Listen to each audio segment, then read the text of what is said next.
There are hundreds of ways to look for and buy a pre-owned vehicle.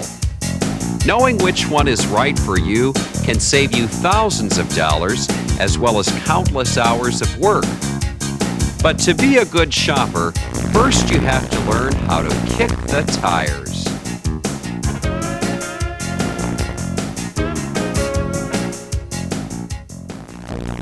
Used cars are available from franchise dealers, at auctions, from private parties, independent car lots, even over the internet.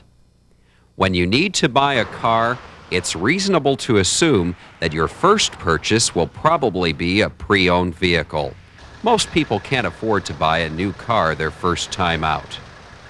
No matter how much you have to spend, it's important to get good value for your transportation dollar. Looking for a used car can be time-consuming and extremely complicated. We've all heard stories about people who bought terrible cars that used oil, broke down regularly, and caused more headaches than they were worth. Some used cars are not a good deal at any price. So how do you go about avoiding the lemons and finding a sweet deal? An automobile is a piece of personal property that depreciates over time. It requires a capital cost, usually the initial purchase price, and an ongoing expense stream, the costs of keeping the car running and available for use. You should figure the actual cost, what the car really costs you per mile or for each month, week, or day of operation before you start shopping. You can use a loan amortization table or ask your bank to figure the cost of financing for you.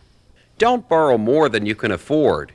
It's easier to stick to your budget when you realize how much the cost of borrowing adds to the total price. Sometimes an older car costs less to purchase, but maintenance and repairs can make it more expensive in the long run. A newer car with a warranty might mean a higher initial outlay, but it could be substantially cheaper to maintain. Two key points to remember are: 1. Hidden repair costs are always the major unknown factor in buying a used car. And 2. The cost of financing, the money factor, adds substantially to the cost of any used vehicle you buy.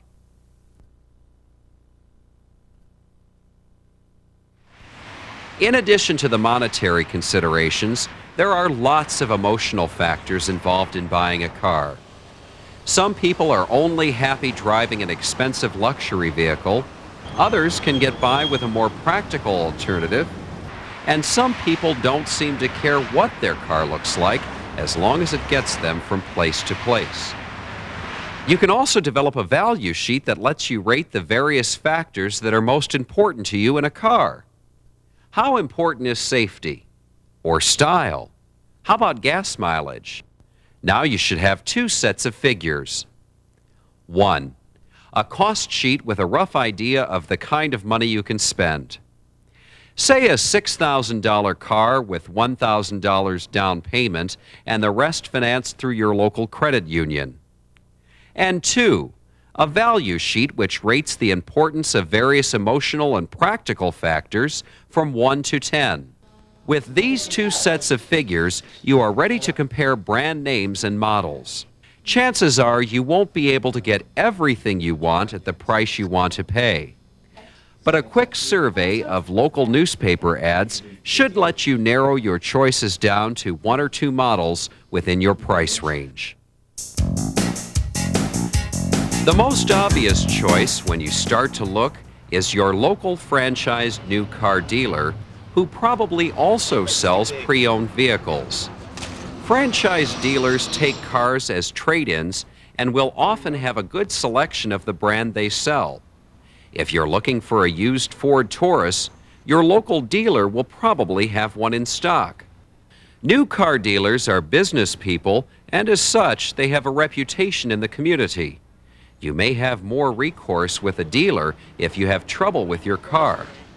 Dealers usually also have a full service department, and if the car is still under factory warranty, you can take advantage of the dealer's expertise in this area. Franchised car dealers are usually determined to get a good price for their used cars, but they do offer more service than a private party or independent dealer. Considering the advantages, your local franchise dealer is a good place to start your search. When looking at any used car, you should ask the salesperson a few simple questions. 1. Is the car a customer trade-in or was it bought in an auction? 2. Are the maintenance records and history on the car available? 3. Is there any balance remaining on the factory warranty? 4. If not, does the dealer offer a warranty or extended service plan? 5. What is the full price, including tax, title, and license? Also, see how you are treated. Has the salesperson been forthcoming with information about the car's history and condition? Did he or she indicate that the price may be negotiable? When negotiating, there are two key points to remember. 1. Always avoid any discussion of financing in your initial session. Let the salesperson assume that you are paying all cash. And 2, be careful of questions like, how much do you have to spend? And what do you want your monthly payment to be? Keep your original figures in mind, but don't commit to any specific numbers. When it comes time to make an offer for the car, you can offer a price that is in line with your budget. One of the newest innovations in used car sales are the so-called mega dealers or used car superstores. These companies deal exclusively in pre-owned cars. They are usually not affiliated with any particular brand name and will offer many different kinds of late-model cars. These dealers have grown up in response to the high cost of new cars and also to handle the large supply of program and leased vehicles in the marketplace. There are many advantages to dealing with a used car superstore if there is one in your area. They carry a large selection of cars. Often they will have a service department and will offer a warranty on their vehicles, either themselves or through an independent company. They too have a reputation to maintain as a business in the community and may be more responsive to any problems that develop with the car. In fact, superstores pride themselves on eliminating the hassle associated with buying a used car. Ask the same questions of a superstore salesman that you did at the franchise dealer. If they have a car similar to the kind you are interested in, compare equipment and price. The history of the car will probably not be available, but find out about a warranty. Again, determine how you were treated. If the deal sounds good, you may want to return and make an offer on the vehicle.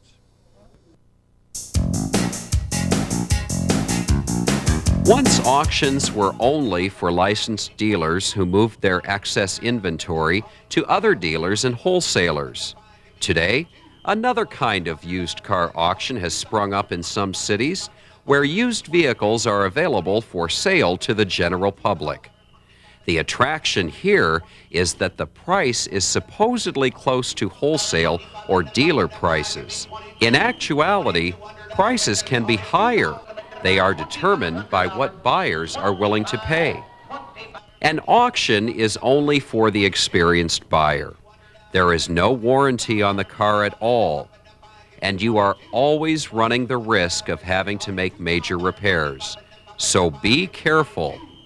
If you choose to bid at an auction, always get the help of an experienced mechanic or other knowledgeable buyer. Another major source of used cars is through independent dealers. These are the car lots that crowd together along Automobile Row in every American town. They usually stock older, high-mileage cars. The vehicles often do not have more than a 30-day warranty and independent dealers usually do not have a service department. Independent dealers are often the last resort for people with credit problems or little down payment. They sometimes finance their own cars, but at a rate higher than a bank or credit union. Still, if your budget dictates that you need a lower-priced car, the largest selection is on independent lots. Mileage and condition are of paramount importance with a car from an independent. Get as much information as you can about the prospective vehicle and inquire about a mechanic's inspection. If an independent dealer refuses to let your mechanic look at the car, walk away from the deal no matter how good it sounds. Regardless of the risks, many satisfied customers have bought cars from independent dealers. And some people go back to the same dealer for all their transportation needs. Once again, not just initial price, but the total cost and the true value of the car are the most important considerations.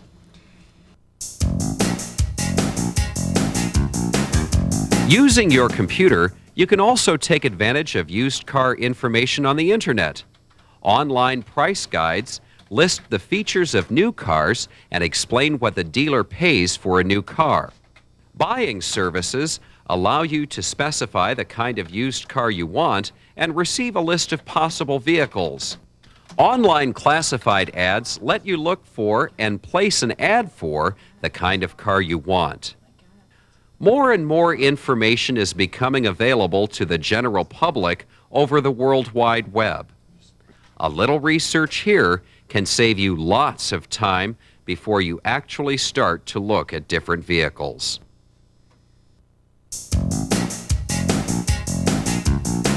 Of the 14 million used cars sold in America every year, over 40% change hands from one individual to another.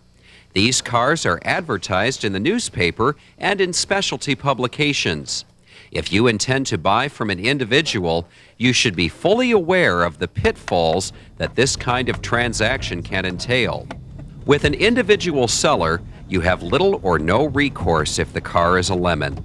A mechanic's inspection is absolutely necessary if you buy a car from an individual. Try to assess the basic information about the vehicle. How long has the owner had the car? Did he buy it new or from a previous owner? Has it ever been involved in an accident? Look at any maintenance records and receipts that the owner has. Just like with the dealers, ask for the full price of the car and if it is negotiable.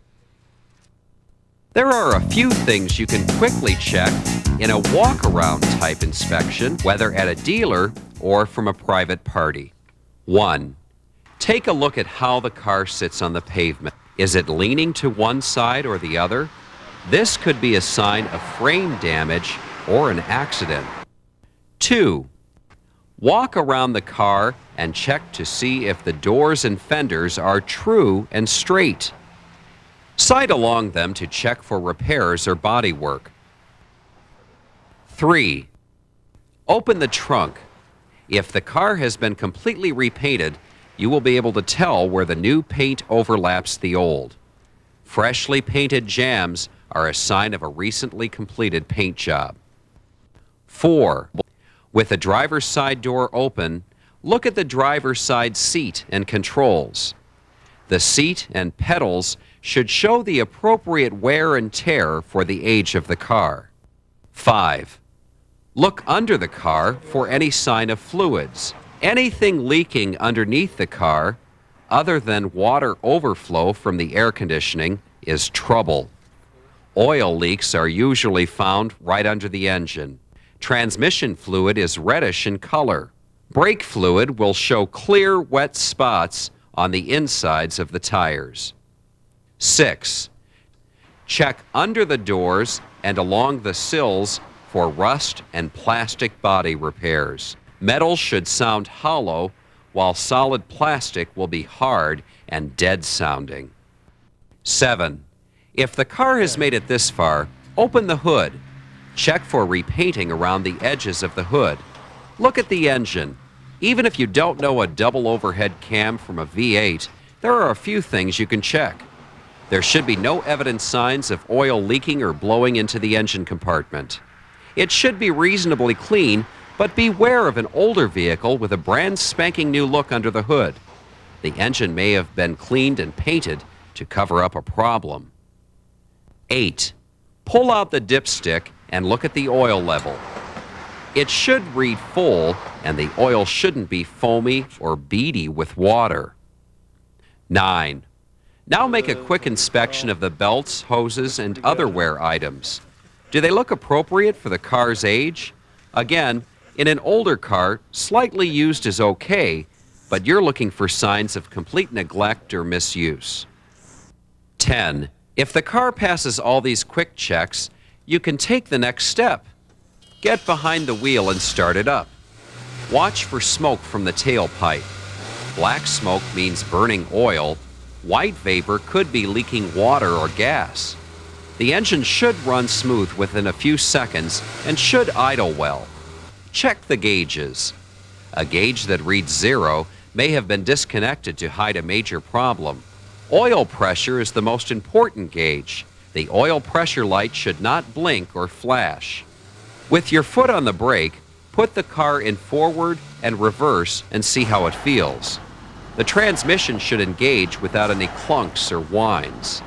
Move the car a little and listen for noises in each gear.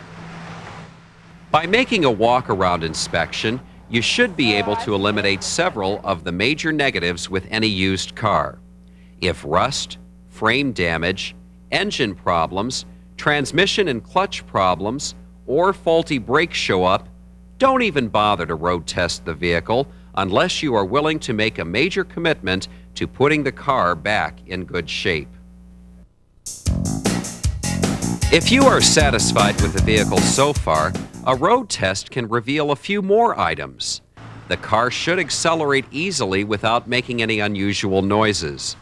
When braking, the vehicle should stop without pulling hard to the left or right. There should not be any excessive sway or wobble in the front end, nor should it pull to one side. The car should drive and perform as you hoped it would. If you're not comfortable actually driving the car, don't consider fixing it up. You're probably getting into more work and expense than you want. With a walk-around inspection and a short road test, you've taken the vehicle as far as you can on your own. The next step is to get the car to an independent mechanic. He should put the car through roughly the same paces as you did, as well as getting it up on the rack. He will make a visual inspection of the car for leaks and wear. He should check the brakes by pulling a front wheel and measuring pad or brake shoe wear. He should check the engine diagnostics, including the timing.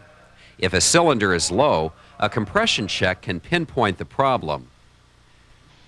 The charging system should also be checked. This includes the alternator and battery, as well as the starter. The mechanic should give you a written report showing any repairs necessary and any safety items that might need to be corrected right away. The mechanic's bill is a small investment, but a major repair can eat up your transportation budget very quickly. It's always a good idea to have a trained mechanic look over a used car before rather than after you buy. Looking for and purchasing a used car doesn't have to be a stressful situation. You can find the right vehicle at the right price, especially if you've done your homework and learned to kick the tires.